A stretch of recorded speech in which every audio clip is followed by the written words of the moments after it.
What is going on, everyone? My name is Andy. Welcome back to another FPL video. In this one, it's transfer tips for game week 30, and I'm going to start off by talking about Ben White. Now, it was another goal for him at the weekend, so even though Arsenal conceded against Leeds, they won 4-1, he still walked away with an 8-pointer. And I was looking on the FPL site, he's actually the second highest scoring defender in the game now, right? So Trippier is clear at number 1 on 166 points, as you'd expect. Then it's Ben White on 129, just ahead of Gabriel and Saliba. Now, it is a bit of a weird FPL season, or at least not one we were quite expecting, because Ben Mee is also in the top 6. There's no one like Trent or Robertson, James or Chilwell. Last season we had Cancelo that did really well. There's no Man City defenders in that top 6, but still 4.8 million, so less than 5 million on 129 points. That's pretty impressive. And when you look at the midfielders, there's only actually 8 midfielders that have outscored him. So he's got more total points than the likes of Solly March, Bruno Fernandes,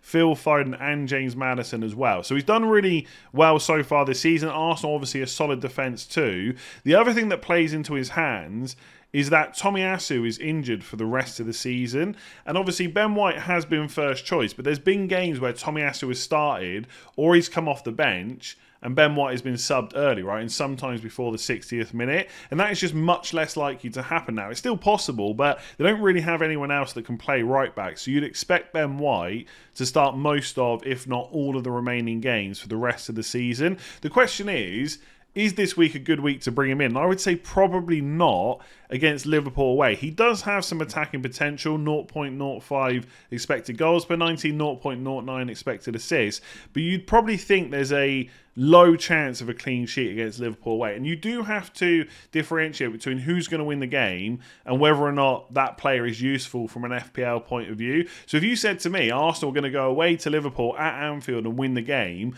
I probably wouldn't argue against you that strongly. But if you said to me, are they going to get a clean sheet? I would say probably not. Can I see Liverpool scoring in that game? Yes, I can. Then you're relying on attacking potential. And to be fair, Ben White, I think, has got 2 goals and 1 assist in the last 4 matches, right? So he has got that attacking threat, but I don't think it's that likely to happen in game week 30. So unless you're desperate for a new defender, I don't think this is the best time to bring him in. I do think in the short term, if you're looking at the next 3 game weeks, there's a good chance of a clean sheet against West Ham and Southampton. But after that, it gets tricky again. You've got 2 more away games against Man City and Newcastle, a home game against Chelsea. I just don't know if this is the right time to kind of be thinking about bringing Arsenal defenders in. If you're on a wild card or something like that, maybe it's a bit different because you can just put him on your bench for the weeks where you don't need him, and you can bring him in for the weeks you do. And obviously you can do that with transfers as well, but usually when you're making a transfer, it's to bring in a player you want to play straight away, and I don't see why that is the case against Liverpool away. It also gets even worse if you're free hitting in game week 32, because you could ignore that Southampton fixture because you can get any defender in you want that week, including Ben White, because you can just free hit them in.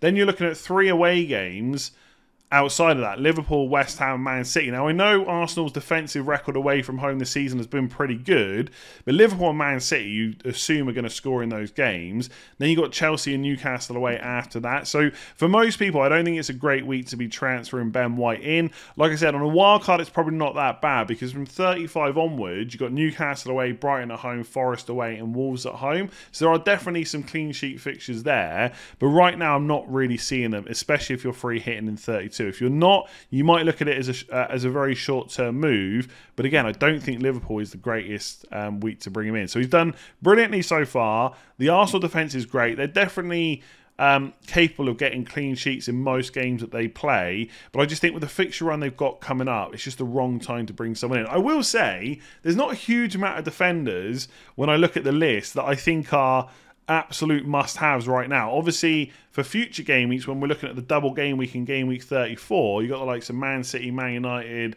and Liverpool that people might be looking at. They're not necessarily essential to bring in now, but if you are thinking ahead, then someone like Luke Shaw, and don't get me wrong, I'm saying this after they've just conceded twice to Newcastle, they'll probably concede to Brentford as well, but fixture-wise, they've got Everton at home and Nottingham Forest away next, plus that double in 34. So I think someone like Luke Shaw, if you've got that extra bit of money, is probably a better bet. Obviously, you have to be able to deal with them in game week 32 one way or another. So yeah, Arsenal defence has been great. I've owned them for most of the season, but I just don't think this is a great week to bring someone like Ben White in. So do we finally have another Man City midfielder that's nailed on, but also worth considering from an FPL point of view? Maybe, right? Jack Grealish has started a lot of games since the World Cup restart. He's got 9 attacking returns in the 14 matches that Man City have played. And at 6.8 million, he's a pretty cheap price point, right? It's at least enticing enough to make you think about him. And obviously, when you get a goal and assist against Liverpool, people are going to take no. But I think in general, he's been playing well for Man City for quite a while. And I think the thing that's played into his hands as to why he's had this run of games is not just because of how well he's been playing, but players like Foden, who are kind of competition for that left-hand side, have been in and out of the team. And when he has played, he's also been playing on the right as well. So there's not a huge amount of other players in that Man City team where left wing, left forward, whatever you want to call it, is their natural position. So that has all helped Grealish. And when you look at the recent games he's had, especially since the World Cup in game week 17, there's only 2 games where he hasn't started, and that is Chelsea away in game week 19 and the first game of game week 20 against Man United away. So 2 away games there he didn't start. Since then he started every single game, and in a lot of them he's played to 90 minutes as well.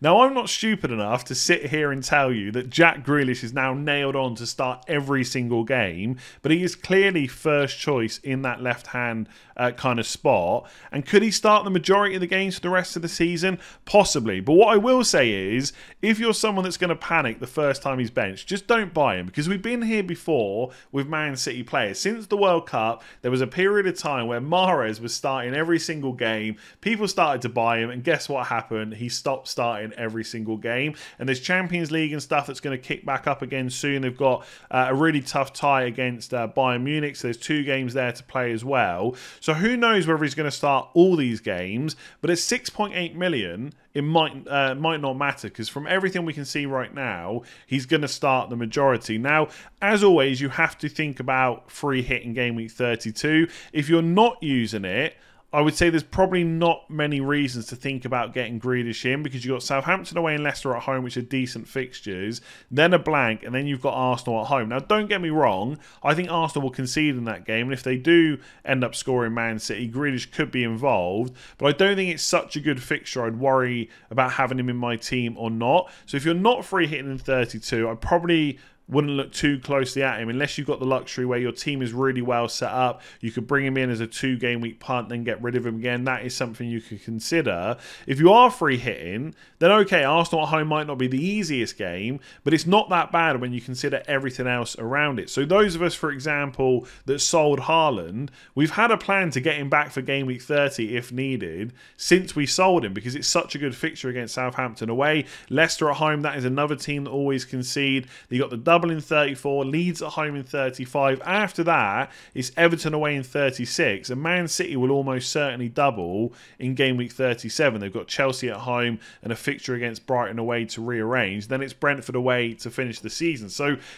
on paper, with the fixtures they have, especially if you're free hitting in 32, an additional Man City attacker alongside a hopefully fit Haaland looks pretty good. And for 6.8 million, that's someone that could easily slot in. So then the question comes down to, are there 5 other midfielders that you would prefer instead? And that is what I would be thinking about. So it's not to put you off Grealish, it's just something you need to think about for your own team. So when I look at my midfield, well, Rashford, Fernandes, Mitoma and March, as we know, they've got at least 2 more double game weeks to come. In Brighton's case, they'll have another 3. There's just no point in getting rid of them than having to bring them back in again. It's just kind of a, I won't say a waste of transfers, because Brighton's next 2 fixtures are kind of Chelsea away and Spurs away, but I don't think it's worth doing it. I think there's other things that I could do with my team instead. So Odegaard would be the obvious one to drop, Liverpool away and West Ham away. But the thing is, I know he's going to start both of those games, and despite Jack Grealish starting 12 of the 14 since the World Cup restart, I'm always going to have him in the back of my mind, when's the next game he's not going to start. And I just think with so many blanks and double game weeks to contend with, so many things to manage, so many pre-planned transfers. Do I really want to add another one by getting in Grealish, especially when this spot for my team is probably going to end up being Salah anyway? That's one of the reasons that I didn't look at getting Maddison in, because I knew I'd have to sell him anyway. So if I do Odegaard to Grealish for my own team, well, Grealish has to become Salah probably in game week 34. And obviously, Grealish has the double that week as well, so I wouldn't have to sell him. But Salah is a bigger goal threat. His minutes generally are better. We'll have to wait and see if that continues over the next few weeks. And he's probably on penalties as well, so it just makes sense to get him instead. So I think if Grealish continues starting, he's a great option, because 0.2 expected goals per 90, 0.3 expected assists. They are almost identical numbers to his final season when he played for Villa, and he did very well that season. I think he just needs a little bit more luck to get a few more attacking returns, because he's already got 9 in 14, which is good, but I think he's good enough to get kind of more than that and continue the consistency. So I do like him, but he's just one of those players that I know in 2 game weeks time I'm going to be thinking about getting rid of him, and as soon as he's benched I'm going to want someone instead. But if he continues to play, he looks like a great option. So I know I've talked about the Arsenal fixtures quite a lot already, but I do think they're better for an attacker than they are for a defender. I look at the next 6 game weeks and I'm thinking, are there any matches there where Arsenal won't score at least 1 goal? I would say probably not. The hardest fixture on paper is definitely Man City away in game week 33. And the Man City defence is very good, right? They're fully capable of getting a clean sheet against anyone. But on the flip side, the Arsenal attack is also very good, and they are capable of scoring even against Man City. So I wouldn't be hugely worried about that. The only thing I wonder is whether Arsenal might approach that game a little bit more defensively, especially if both sides win all their games up until that point. Because right now the gap for the league is 8 points, and Man City have 1 game in hand, but they blank in game week 32. So if Arsenal beat Liverpool, West Ham and Southampton, and Man City beat Southampton and Leicester then blank in game week 32, the gap will be 11 points. And all Arsenal really need to do is avoid defeat, because if they avoid defeat, they're going into game week 34 with an 11-point lead. And if they try and play defensively and then nick a goal on the counter and win the game, that's a 14-point lead. And whether or not they've got an 11-point lead or a 14-point one, hopefully I've got the maths right there, by the way, even with a 2 games in hand for Man City, it's going to be very difficult to go on and win the title there. So that might be the one game where they approach it a bit more defensively. I guess as you get closer and closer to the title, maybe the nerves kick in, maybe you start to sit a little bit deeper. Who knows how they're going to approach it? Either way, I think they will continue to score goals. So you can definitely consider Gabriel Jesus. My only worry is, what about rotation, right? Because they've got other players that can play in that number 9 position. And obviously, Saka missed the last game, but that was only through illness. Saka is someone that starts every single game when he's fit. So he's got that right wing spot locked up. So then you've got Martinelli and Trossard who can play on the left, and you've got Trossard and Jesus that can play as a number 9. So there is probably going to be a little bit of rotation, because even though Jesus started that game against Leeds, he's obviously started to build up that fitness. He still only made it to 59 minutes, and that would worry me a little bit going forward. I think they're first choice front 3 is probably Saka, Jesus and Martinelli, but they've shown clearly they can do really well with Trossard in that number 9 position as well. And when Jesus has been out for so long, they probably don't want to risk it. There's no need when they can go and win games with Trossard as well. So I probably wouldn't be looking at him right now. What I will say is one advantage for Jesus is that he's a forward, right? And obviously everyone's got different preferences over what midfielders and forwards they want to go for. But I look at this front line. Look, Watkins already scored in game week 29. Hopefully he does against Leicester as well. Got some good fixtures going forward. Nottingham Forest at home, Newcastle, Brentford, Fulham. But after that, don't really need him. Kane is someone that's going to have to go to someone cheaper sooner rather than, not necessarily before Bournemouth, but after that to fund other players I want in midfield. And obviously Saka is the number 1 Arsenal pick because absolutely nailed on penalties, etc. as well. But I've already discussed a lot of times, midfield slots are hard to come by, right? I'm not selling any of my Brighton or Man United. We talked about Grealish, that could be a spot for Salah. Some people have got Maddison, etc. If you want to get an Arsenal attacker in right now, the easiest way might be to fill up a forward spot. So if you're willing to take the risk on his minutes, you could look at Jesus. I just don't think it's worth the hassle of bringing him in right now, where he seems to still be building up fitness. And even if he does start, they can bring Trossard on instead. So let me know if you're one of the 62,000 FPL managers that have already brought Jesus in. Do you think he's going to get enough minutes going forward? Obviously, he has done really well this season. His underlying numbers, 0.63 expected goals per 90, extremely good. 4.9 points per match isn't bad for someone that costs 7.9. I just don't know if it's worth going for him right now. But obviously, if he plays against Southampton in the blank game week, that could be decent. Let me know down below what you're doing. If you've enjoyed that video, give it a like. Hit subscribe if you're new around here. I'll be back tomorrow with game week preview. Thursday will be team selection once all the games for double game week 29 have been done. Then final thoughts, then the deadline stream as normal. So thank you very much for watching. Give it a like, hit subscribe, and I'll catch you again soon.